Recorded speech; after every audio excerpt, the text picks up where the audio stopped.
Welcome everybody. My name is Graciana. I'm a psychologist and a gerontologist. I'm a member of the AGA and also treasurer elected for the IAGG. Now I'm going to present the oral presentation about life course traumas and cardiovascular disease and the role of accelerated aging, an analysis of 104,939 UKB participants by Ms. Xingqi. Xingqi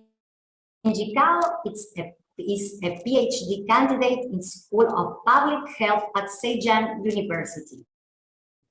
Her research focuses on geriatric epidemiology involving geriatrics, epidemiology, and sociology, studying the new and traditional aging measures. Welcome, Ms. Xingqi. Hi everyone, I am Xingqi, a PhD candidate at Zhejiang University. Today I am going to share the paper, Life course traumas and cardiovascular disease and the law of accelerated aging, an analysis of 104,939 UKB participants. The left figure shows the latest data from WHO. CVD, including ischemic heart disease and stroke, is a leading cause of death, accounting for about 27% of global deaths. Emerging evidence has consistently recognized early life traumas as potent contributors to CVD. However, limited emphasis given to traumatic experience over the life course. A life course approach addresses how life course exposures affect health inequalities using various models, such as critic periods model, a cumulative risk model, and chains of risk model. But how do life course traumas influence CVD remains unclear. It's highly possible that traumas lead to physiological dysregulation, manifesting as vulnerability to disease, which in turn increases the risk of CVD. In fact, it's reported that traumas accelerate aging at cellular and phenotypic levels. Also, phenotypic aging has been suggested to predict disease, such as CVD. The question is, how do life course traumas get under the skin and result in the onset of CVD? The extent to which phenotypic aging mitigates the associations between life course traumas and CVD remains unexplored. In this study, we used the data from more than 100,000 mid-aged and older adults participating in both the UKB baseline and the online mental health questionnaire survey. We grouped participants in two ways. First, we assessed childhood traumas occurred before 16 years of age, adulthood traumas occurred after 16 years of age, lifetime traumas in whole life. To assess the cumulative life course traumas, we summarized the childhood, adulthood, and the lifetime traumas. To obtain an all traumas variable, we defined subgroups as mild, moderate, and severe for them separately. Second, we merged mild and moderate subgroups into a non-severe subgroup and then defined 4 life course traumas profiles based on childhood and adulthood traumas as follows: non-severe traumas across life course, non-severe childhood and severe adulthood traumas, severe childhood and non-severe adulthood traumas, and severe traumas across life course.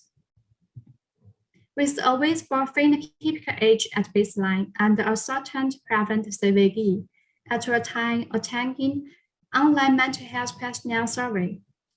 We first estimated the associations of childhood, adulthood, and lifetime traumas with CVD. Next, we estimated the associations of life course traumatic profiles with CVD. Finally, with final age, we estimated the mitigating role of phenotypic aging in life course traumas and CVD. As the table shows, we observed that subgroups of life course traumas were associated with higher odds of CVD. even further adjusted for final age in Model 3. Left post-traumatic profiles were studied with higher odds of CVD as well. For instance, participants who experienced severe tremors across left course had 33% higher odds of CVD. Then formal mitigation analysis were performed. First, as shown in the table, participants who experienced moderate or severe tremors exhibit higher final age. Significant association were also found for those who experienced severe tremors across left course. Next, the associations of phenotypic aging with CVD were estimated. A 1-year increase in the final age increased the odds of CVD by 3%. The robust associations of final age with CVD stratified by subgroups of left course tremors were found. Finally, the table presents the mitigation analysis for left course tremors. When comparing those in the severe subgroup with those in the mild subgroup, 3 to 10% of CVD events were mitigated by final age. Also, final age mitigated 5 to 6% of CVD events in those who experienced left course traumatic profiles. In conclusion, in this large sample of middle-aged and older adults from the UK, childhood, adulthood, and lifetime tremors, as well as diverse left course traumatic profiles, were associated with CVD. The study also showed that phenotypic aging partially mitigated the associations, providing evidence to improve our understanding of the pathway from left course tremors to CVD. The findings underscore the importance of policy programs targeting traumatic events over the left course in ameliorating inequalities in aging and cardiovascular health. Finally, I wish to thank my supervisor, Zhu Liu, and my colleagues. That's for my presentation. Thanks for your attention. Any comments or suggestions is highly appreciated. Thank you. Now, I'm going to present an oral presentation about factors associated with mortality in patients after 1 year of undergoing hip fracture surgery by Dr. Diego Andrés CHAVARRO-CARVAJAL. Hello, today I will be presenting a study we conducted together with doctors Diego Andrés Chavarro, Samir Alejandro Herbachan, Sandra Milena Caicedo, and Carlos Alberto Cano. The title of our study is The Factors Associated with Mortality in Patients After 1 Year of Undergoing Hip Fracture Surgery at San Ignacio University Hospital in Bogotá, Colombia. By 2050, the occurrence of hip fractures is expected to rise to 6 million worldwide. Hip fractures increases with age. 85% of all hip fractures occur in people over 75 years old, and 2/3 of them in people over 80 years old. Mortality rises 1 year after. Different studies show that mortality after 1 year of a hip fracture ranges from 14 to 36%. It is relevant to identify and describe the direct risk factors associated with mortality with patients suffering hip fracture, as this allows us to assess the probability of death and to take appropriate action when possible. This in order to improve the prognosis and carry out early intervention. However, research on a risk associated mortality in the elderly is scarce in our region. The objective of this study is to describe the factors associated with 1 year mortality in patients that underwent hip fracture surgery in San Ignacio's University Hospital Orthogeriatrics program between 2017 and September 2020. This was an analytical observational study in patients over 65 years old admitted to the San Ignacio University Hospital for no pathological hip fracture and who were treated in the orthogeriatrics program. The information was analyzed as a nested case control study through a univariate logistic regression model, and to control the effect of the other variables, a multivariate logistic regression model was applied. The telephone follow-up was conducted to 202 subjects, and we had a follow-up loss that represents 3%. The results show that most of the subjects were female, 69%. The average age was 82 years old, and 60% of the subjects had nutritional risk and malnutrition. Most of them had mild dependencies, and 52% had dementia. The most prevalent comorbidity was arterial hypertension, 69%. Hospital complications represent 47%, and delirium was the most prevalent hospital complication, was 28%. The results show that mortality 1 year after surgery during the period of 2017 to 2020 was 17.82%, and the factors associated with mortality with the highest statistical significance were moderate dependence, malnutrition, hospital complications, and being older. According to the results found in this study, it can be concluded that having a moderate dependency, malnutrition, presenting in hospital complications such as delirium, and being older are associated with the higher risk of mortality. So that by determining these factors associated with mortality, an early intervention can be carried out through a comprehensive geriatric assessment, and thus be able to reduce them as much as possible to provide a better chance of recovery and have a greater impact of the prognosis of older adults with hip fracture. Thank you. I'm looking forward to your questions. Now, the oral presentation is about perception of social inequality in 34 countries, an age period core analysis by Dr. Helena CHUI. Thank you, everyone. The title of my presentation today is Perception of Social Inequality in 34 Countries, an Age Period Cohort Analysis. I would like to first of all thank my colleague, Luisa Bataha. Slide 2. Social inequality has increased in the recent decades, such that gains have been concentrated with a small group.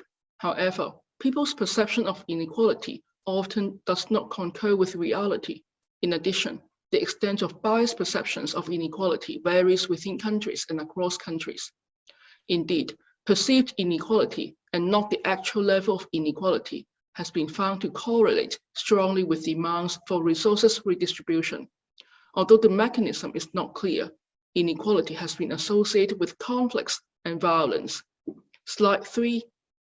Studies have established the associations between the perception of social inequality and indicators of socioeconomic status, such as income, wealth, and social mobility. As social inequality has increased, it is less clear how the perception of inequality has changed. Changes in the perception of inequality can be due to age, period, and cohort effects.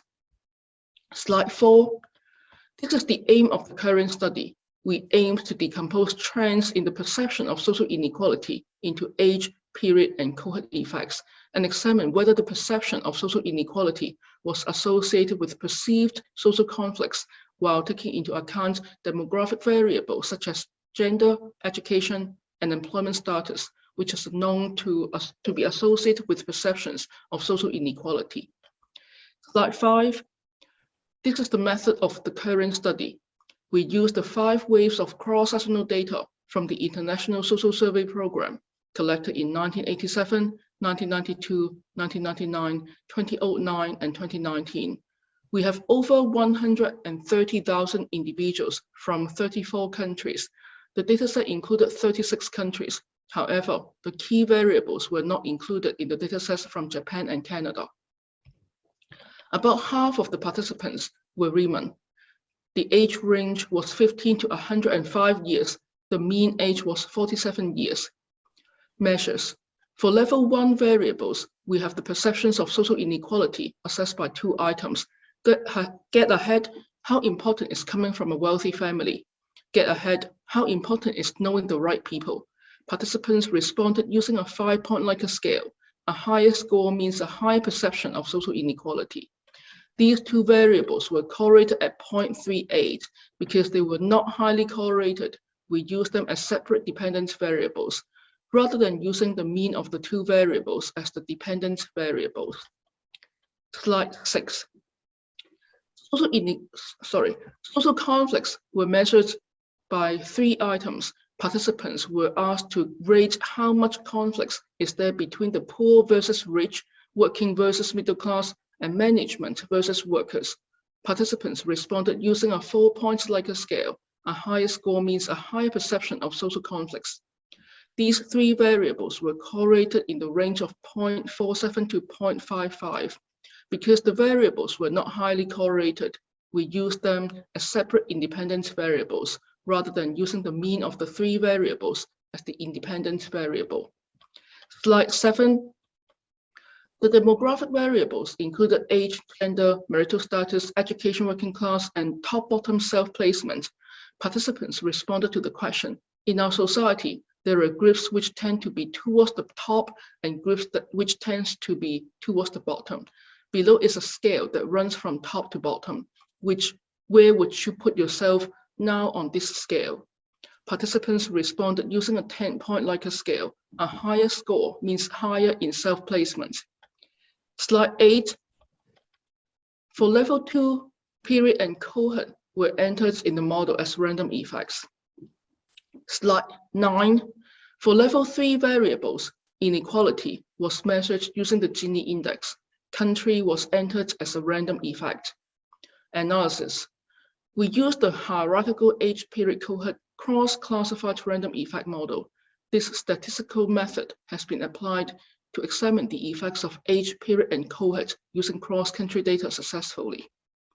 Slide 10. Age was centered at the grand mean and recoded into units of decades. And I'm going to skip the next 2 points. Other level 1 variables were group mean centered, and level 2 variables, Gini index, were grand mean centered. Slide 11. The hierarchical age period cohort cross-classified random effect model is actually a 3-level multi-level model with 2 cross-random effects, country cohort and country period. The level 1 model can be represented by this equation. Slide 12. The level 2A and 2B models can be represented by these equations respectively. Slide 13. The level 3 model can be represented by this equation. Slide 14. Here are the results. First, the descriptive statistics. I would like to note the means of the 2 dependence variables, the perceptions of inequality, on a 5-point Likert scale, and for the means that are around 2 and 3, that means the means are at around the middle of the scale. Slide 15. Here are the results of the age period cohort analysis. This table presents the fixed effects at level 1. Basically, almost all level 1 variables are significant except age in the model of wealthy family and work status, others in the model of right people. Slide 16. This table presents the fixed effects at level 2. The only variable that showed a significant effect was top-bottom self-placement. Slide 17. Here is the graphical representation of the effects of age on the perceptions of social inequality. Although the quadratic effects were significant for both dependent variables, as we can see, the effects were very small. Slide 18. Here are the graphical representations of the random effect of period. We can see differences across periods within each country. However, the differences were small. Slide 19. Here are the graphical representations of the random effect of cohort. Again, we can see the differences are pretty small across the countries. Slide 20. These two plots present the random effect of country. The differences are small, with most error bars overlapping with each other. Slide 21. To examine the significance of the random effects of period and cohort, a likelihood ratio test was conducted to compare the models with and without the random effect of the period and cohort. Results of the likelihood ratio test showed that the models with the random effects of period and cohort had a bit better fit than the models without the random effects. Thus, we go ahead and interpret results of the model, including the random effects of period and cohort. Slide 22. The findings show the significant quadratic effect of age on the perception of social inequality. The random effects of period and cohort were significant. Perceived conflicts between the poor and rich, working and middle class, management and workers were positively associated with perceived social inequality. However, considering the small effect sizes, results were inconclusive as to whether the effects of age, period, and cohort on the perception of social inequality have reached practical significance. Slide 23. While the actual level of inequality has increased since 1987 in wave 1, the perception of social inequality may not have changed accordingly. Perception of social inequality has implications on demands of resources redistribution. Future studies are needed to understand the sources of temporal changes in the perceptions of social inequality. Slide 24. I would like to thank my colleagues for their help in the statistical analysis. And slide 25. Thank you very much. And now I'm going to present sarcopenia's assessment and quality of life in a reference elderly healthcare unit in the city of Sao Paulo by Dr. Marcelo CRUZ. Dr. Marcelo CRUZ graduated in medicine at the Pontificia Universidade Católica of Sao Paulo. Geriatrician graduated at Santa Casa de Misericordia de Sao Paulo, MBA in Health Management and Economics, full member of the Brazilian Society of Geriatrics and Gerontology, currently clinical director at the Ambulatorio Médico de Especialidades de Idosodo en Sao Paulo. Welcome, Dr. Marcelo CRUZ. Dear examination board members, good morning. It's a great honor to be able to participate today with you in the 22nd World Congress of Gerontology and Geriatrics. I'm grateful for the opportunity to present this work to you all. This work was born during my MBA's process, motivated by a need to combine such as important subjects in my daily clinical practice. As such, how governments, members sees and manages public health services in Brazil. Brazilian population has been aging quickly and more rapidly than in developed countries.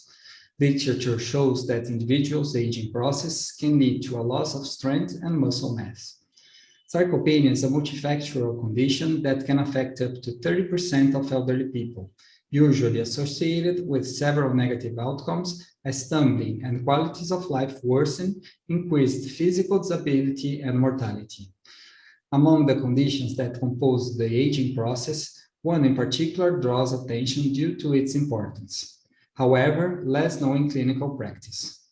There are a few studies that can relate quality of life and sarcopenia, and many instruments are non-specific for this condition.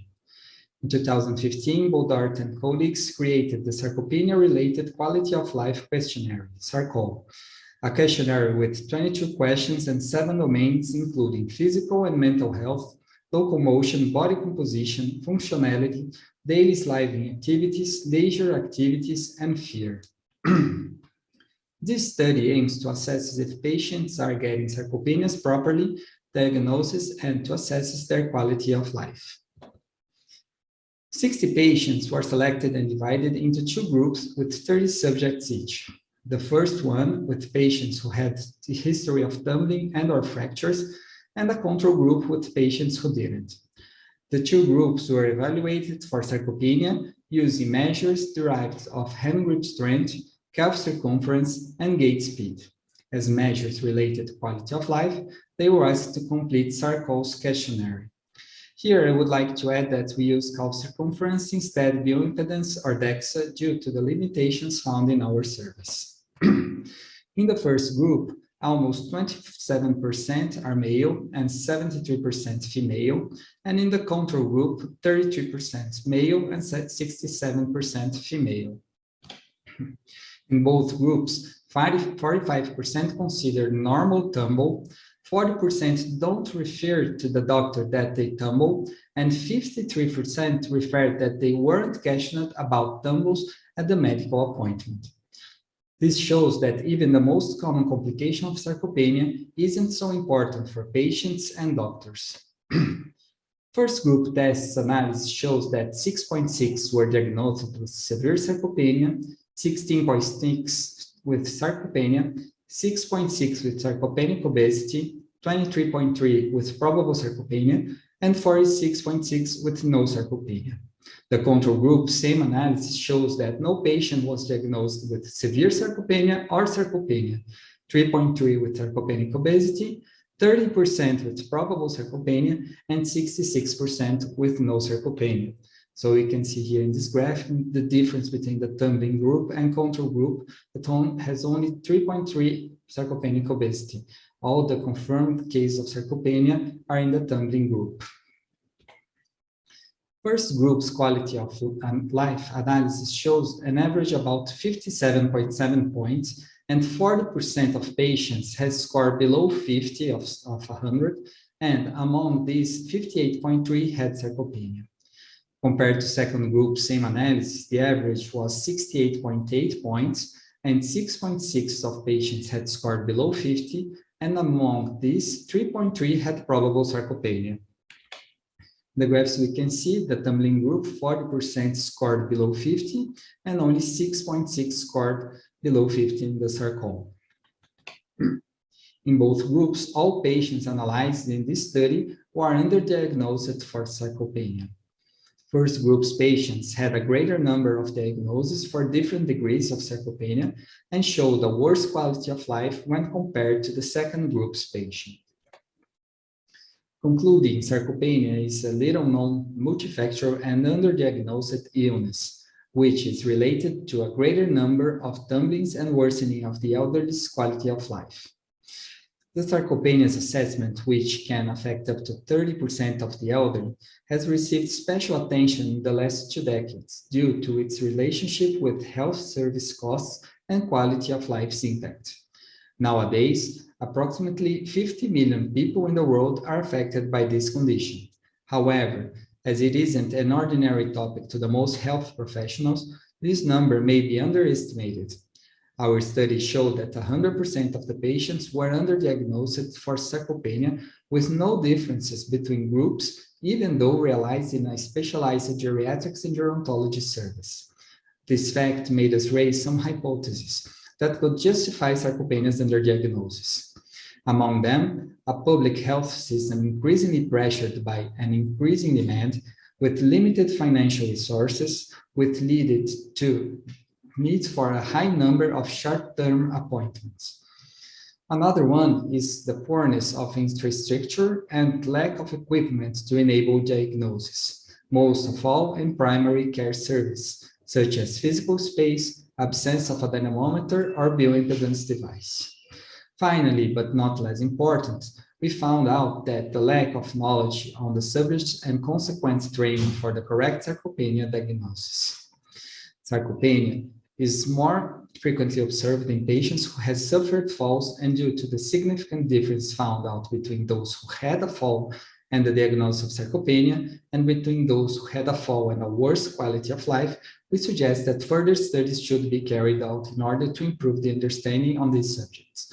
Due to this work's results, new trainings has already been implemented along with our group of professionals.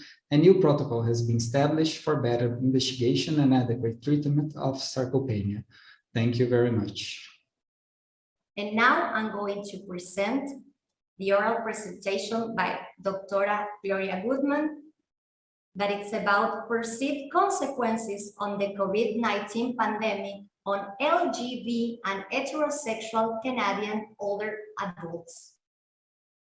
Dr. Gloria GUTMAN is Professor of Gerontology at Simon Fraser University in Vancouver, Canada. Lesbian, gay, and bisexual older people are thought to be amongst the most vulnerable to the ravages of the COVID-19 pandemic due to the pre-existing disadvantages that many of them have experienced. And some of you will be familiar with those, that in terms of stigma, of kinds of discrimination that they have experienced over their earlier years, as well as the fact that generally they tend to have poorer mental and physical health. But when all is said and done, there are very few studies available that compare LGBT older adults and heterosexual older adults with regard to the consequences of the pandemic for themselves and for their households. We aim to determine if and how perceived COVID-19 consequences differ among and between homosexual and heterosexual older adults.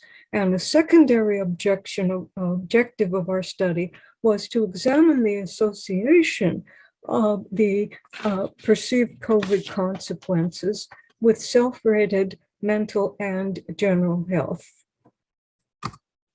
The study uses data from the Canadian Longitudinal Study of Aging, which is a cohort of some 51,000 Canadians aged 45 to 85 at time of enrollment, which was between 2012 and 15.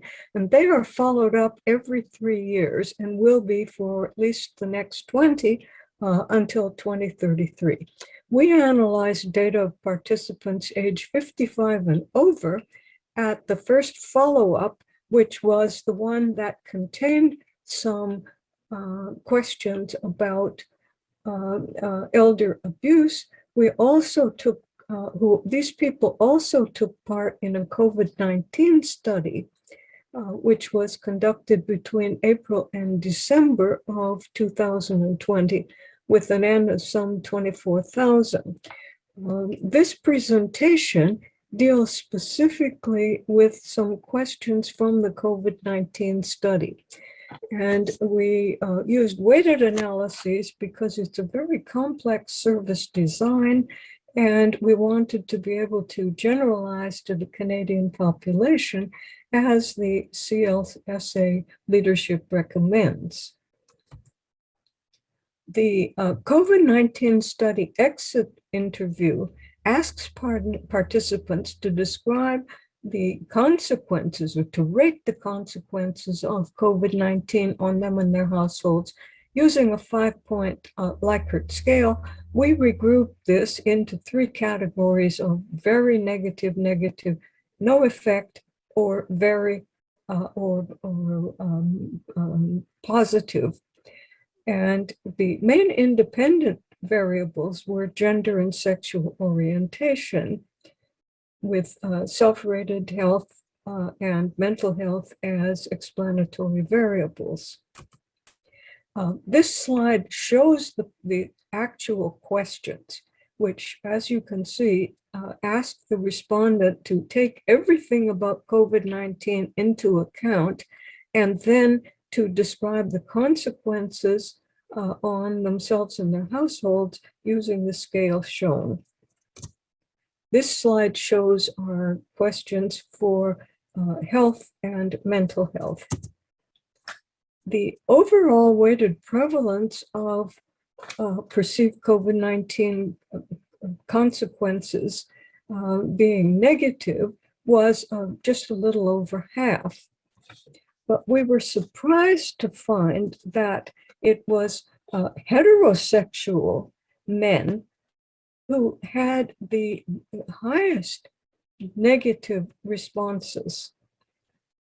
And we also, not unexpectedly, found that perceived negative consequences were more common amongst those with fair to poor mental health and fair to poor general health. there were only small differences as a function of gender in the proportions who described the consequences of COVID-19 on themselves and their household as being negative. The next slide shows that there was a substantial difference and a significant difference between the heterosexual and the homosexual population. And what we see in this slide is that the largest percentage of people viewing these consequences as negative as being heterosexual men, followed by heterosexual women. And this shows the ratings for self-rated general and mental health. In terms of our interpretation of the data, we refer to the Sexual and Gender Minority Health Disparities Research Framework.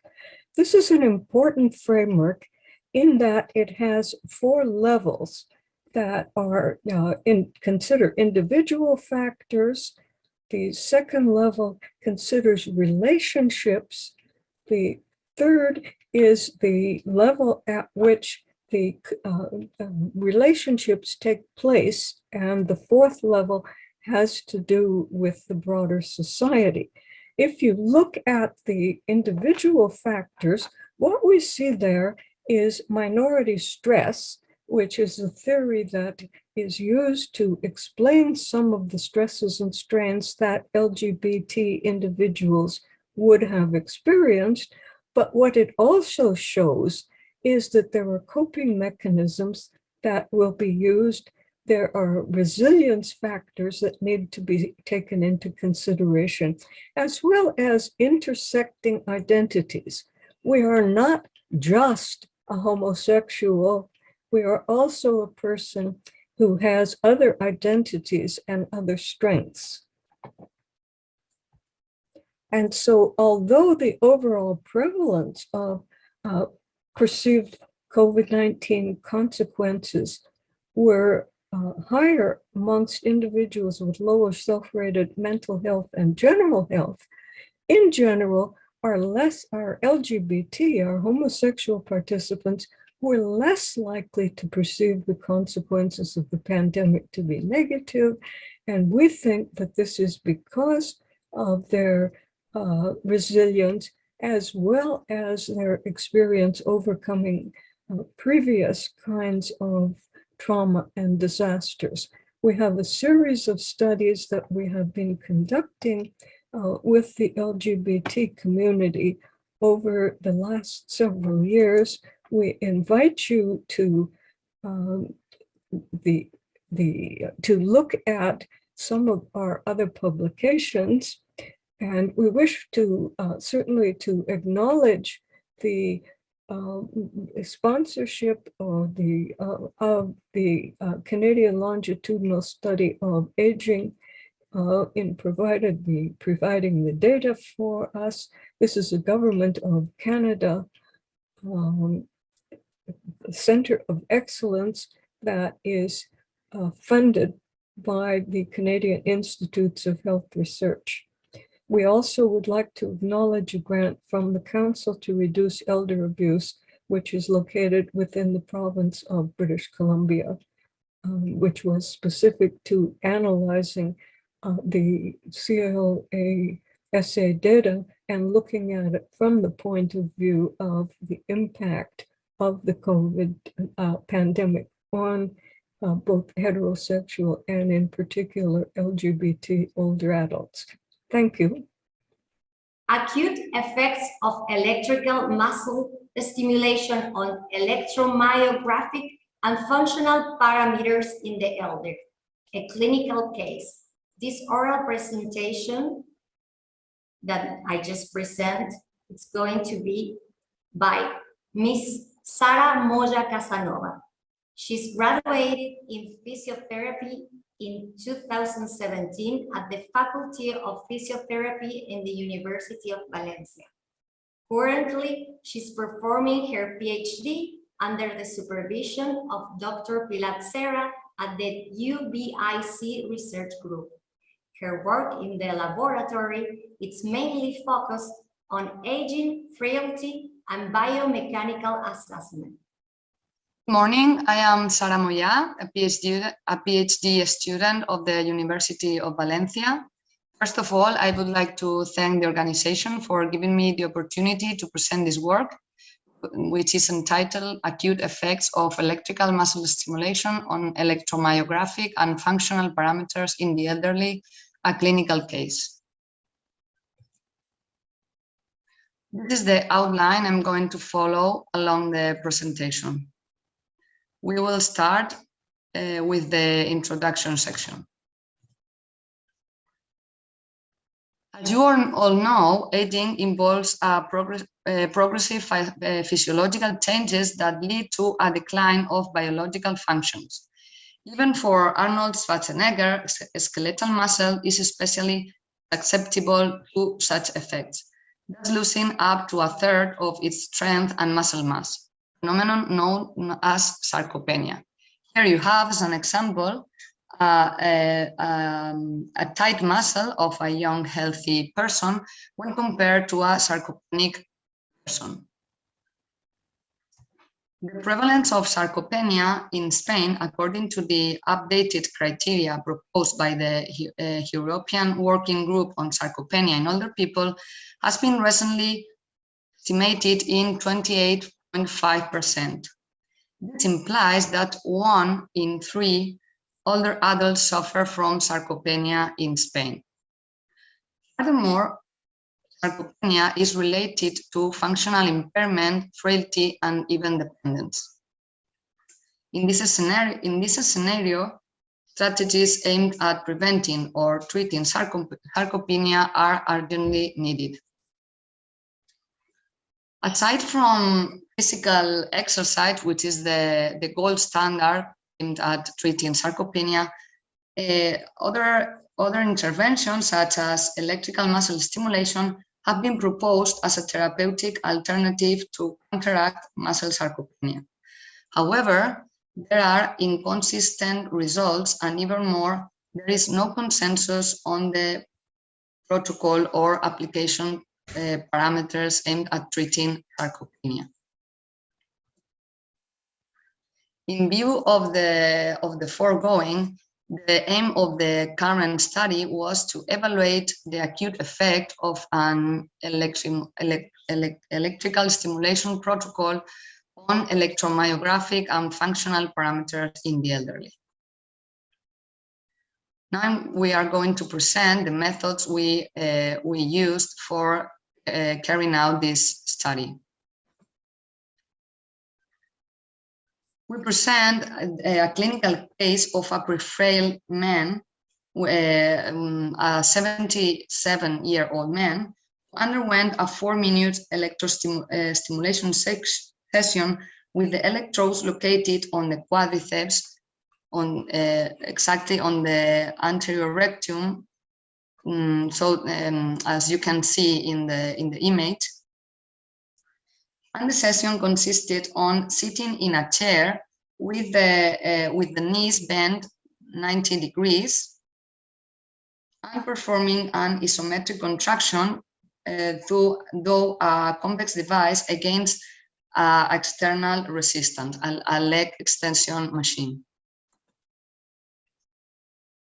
He received strength resistance programs at level 2 with the following parameters: a contraction frequency of 60 Hz,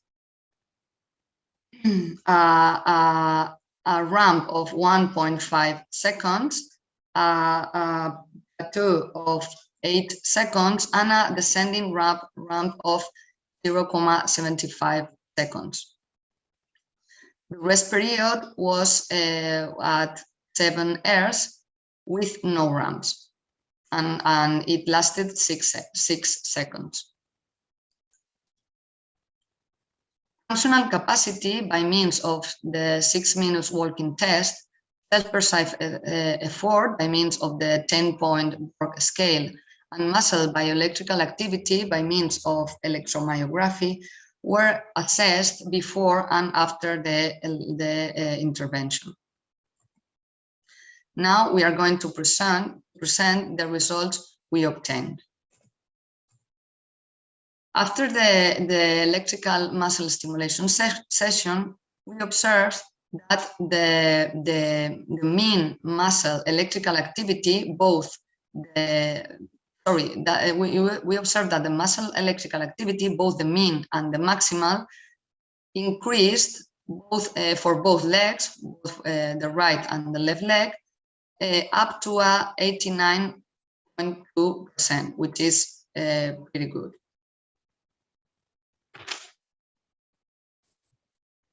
Furthermore, the proposed intervention resulted in an increase of 2.5% of the distance covered in the 6-minute walking test.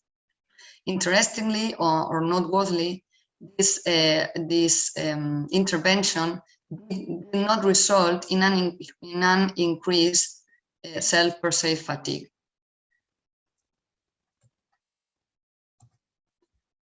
To conclude, electrical muscle stimulation using a brief strength resistance program with the proposed parameters improves muscle bioelectrical activity and functional capacity in the elderly.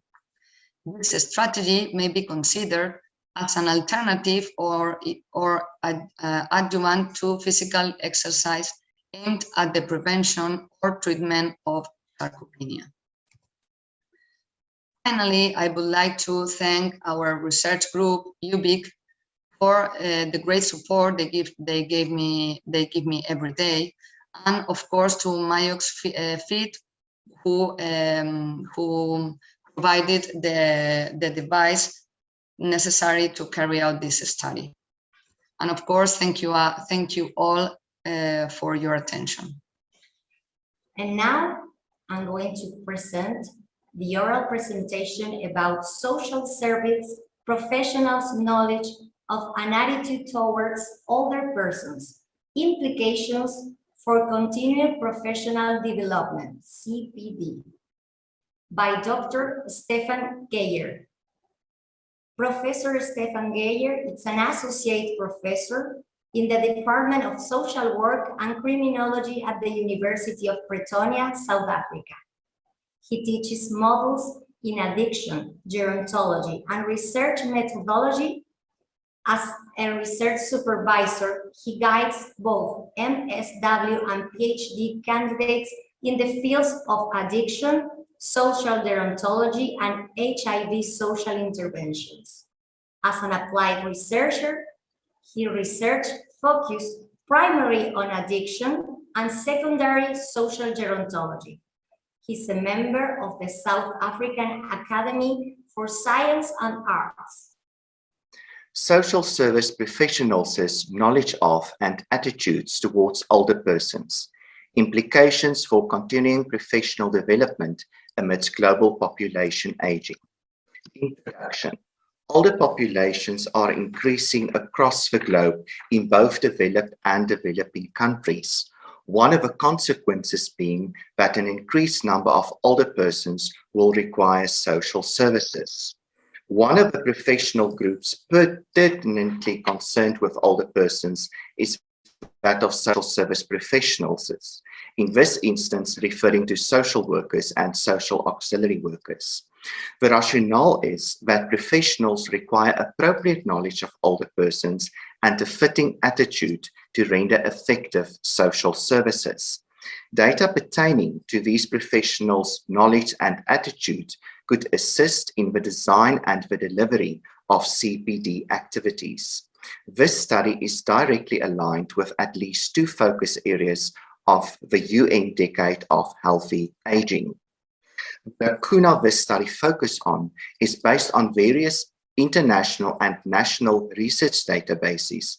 It was confirmed that there is no evidence of previous research focusing on South African social service professionals' knowledge of and attitudes towards older persons. Hence, the goal of a study to determine and describe South African social service professionals' knowledge of and attitudes towards older persons. Research methods. The study followed a quantitative research approach operationalized through a cross-sectional survey, with the study population being one South African welfare organization with a footprint across 5 of the 9 South African provinces. At the end, 63 participants participated in the study. Data were collected through a web-based survey operationalized through Qualtrics with 3 sections, namely Profile and Palmol's First Facts of Aging quiz in multiple choice format, where we explored overall knowledge as well as positive and negative bias towards older persons when answered incorrectly. To measure attitude, Fraboni's scale of ageism was used to determine overall ageism as well as 3 constructs, namely antilocution, discrimination, and avoidance. Permission was obtained from the welfare organization and ethical clearance obtained to conduct the study.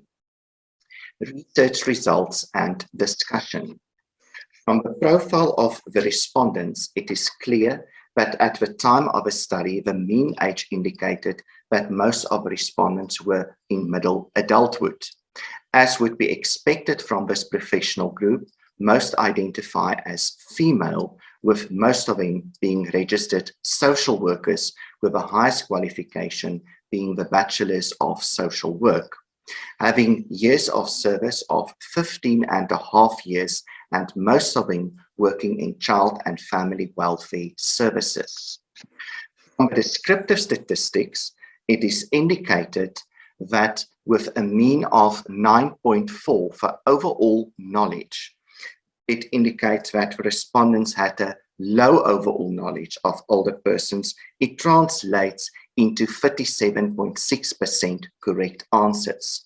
Positive bias and negative bias measured low. For attitude, the overall score was low, with a mean of 80.6 out of a possible 145, while for the constructs, only discrimination measured high. We went further to determine the impact of 9 factors on the knowledge and attitude of social service professionals towards older persons, namely age group, area of childhood residence, growing up with an older person, highest qualification, completed a course or module in gerontology, working exclusively with older persons, consider working exclusively with older persons, province where the respondent works, and task description. From the independent t-test, it is indicated that for positive bias, it was found that those respondents who grew up with an older person scored statistically significantly lower on positive bias. When considering ageism, it was found that respondents who were working with older persons scored statistically significantly higher on ageism, with a similar finding for anti-locution. When considering the results from the one-way ANOVA and specifically interpreting the Bonferroni postdoc test, it was found that for the overall knowledge of aging, that those participants who were in the young adulthood or middle adulthood had a statistically significantly lower knowledge of aging than the colleagues of 60 years and older. Furthermore, it was found that those with a postgraduate qualification scored statistically significantly higher than the other categories, and those who worked in management positions also had a statistically significantly higher score than those working in other categories. What are the conclusions and the recommendations? First of all, South Africa has a policy for CPD for this professional group. The knowledge could be addressed by introducing the respondents to a course focusing on gerontological social services and not only on life course development. formal learning programs could be developed, short learning programs could be developed and implemented, and workshops could be rendered. In terms of attitudes, group supervision could be held where respondents are exposed to video material and addressing typical stereotypes about older persons or working with case studies, or the allocation of older service users to professionals and offering them guided supervision to ensure appropriate service delivery. I thank you for your time and interest and looking forward to any questions you may have.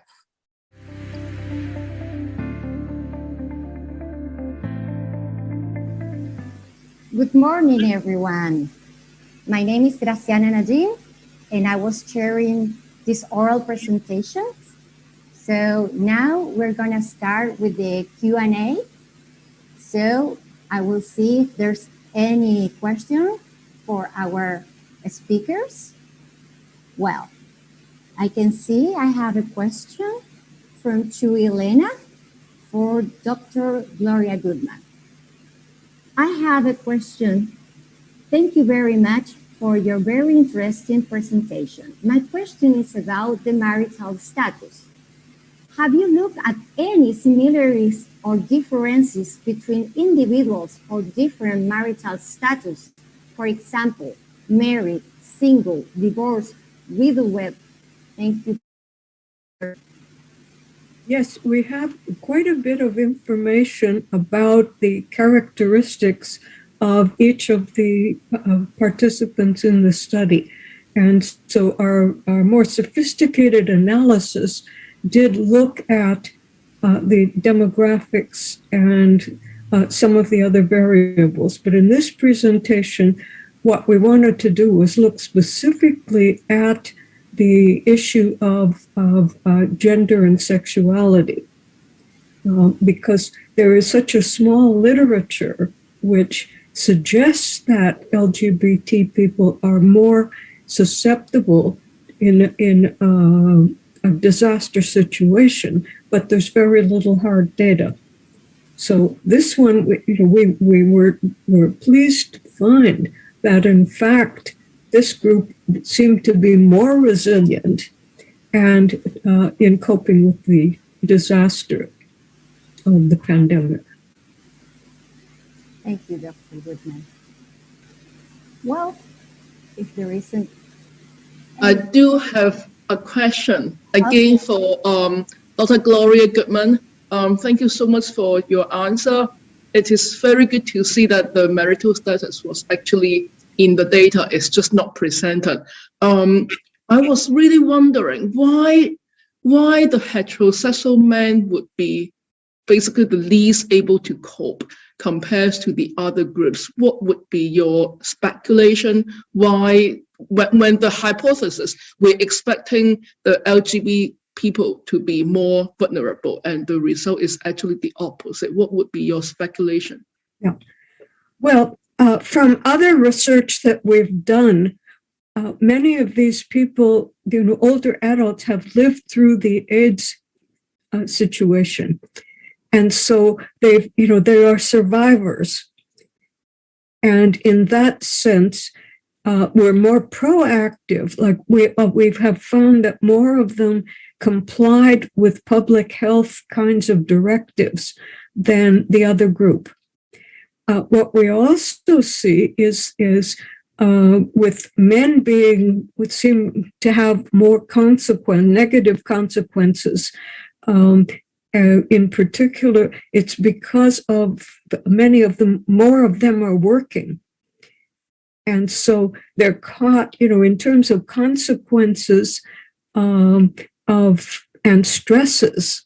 We have to think about the issue of a loss of jobs, or of having to work from home, or from the various kinds of things that social distancing and putting on masks and so on have done to our social relationships. Very interesting, Dr. GUTMAN. I really, really enjoyed your presentation. It's a topic that it's really interesting. Well, I thought a number of the presentations today that dealt with sarcopenia were very interesting. And that particularly that it tends to be underdiagnosed and that it can be improved with electrical stimulation. So maybe we can hear a little bit more about those things. I agree. Yeah, that's. If you want to say some words about it, Doctor.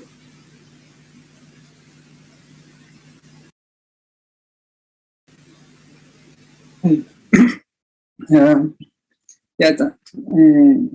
our study, I'm a geriatrician, so also the clinical director, and we have a good fight with the state of the number of appointments and the time we have to work. So even we having the knowledge about sarcopenia and everything, most of the time that the time we had to have with the patient is very small, and they bring a lot of demands and problems that they don't they aren't resolving in the primary care. So when they come, they bring other questions, other problems, and sarcopenia is almost all the times left behind. So with this study, we saw that our professionals know, but doesn't have time.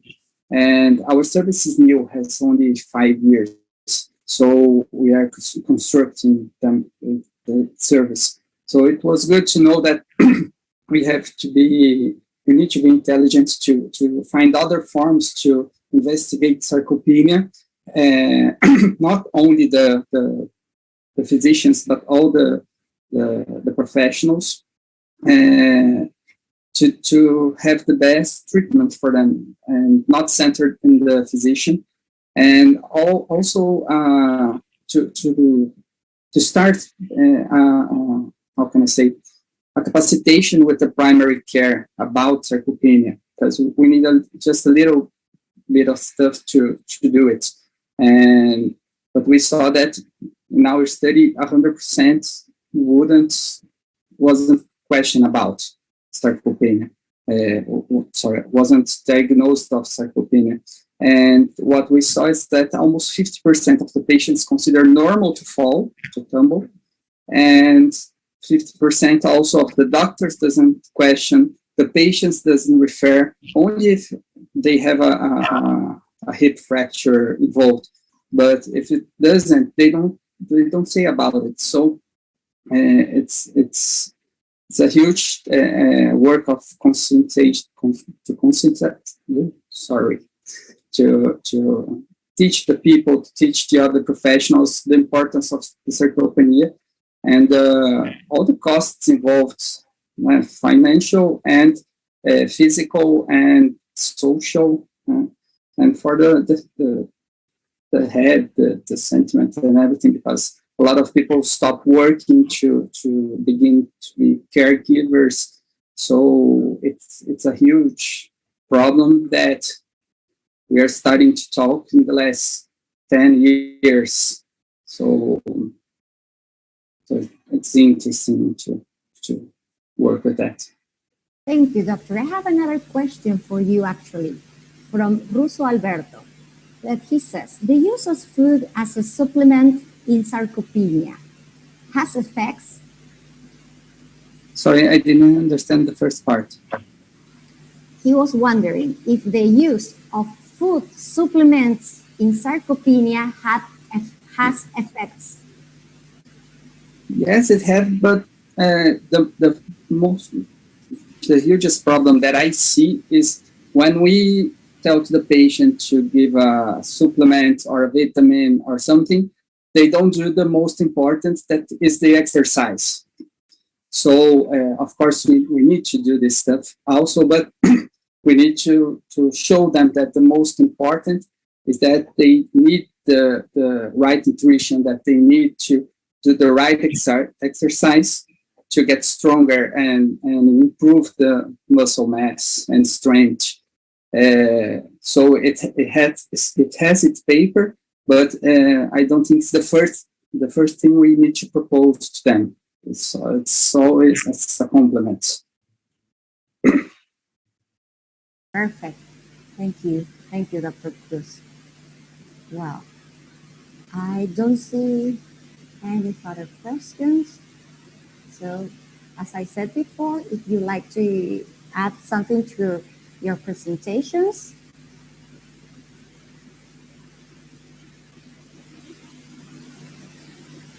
So, well, in that case, I will thank you all. I really enjoyed all of the presentations. I thought they were very interesting.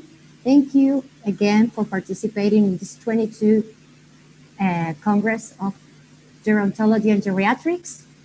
It's been a pleasure for us to host you, and I hope to see you soon, and I hope to be aware of your new work because they are very interesting presentations. Thank you very much to all of you.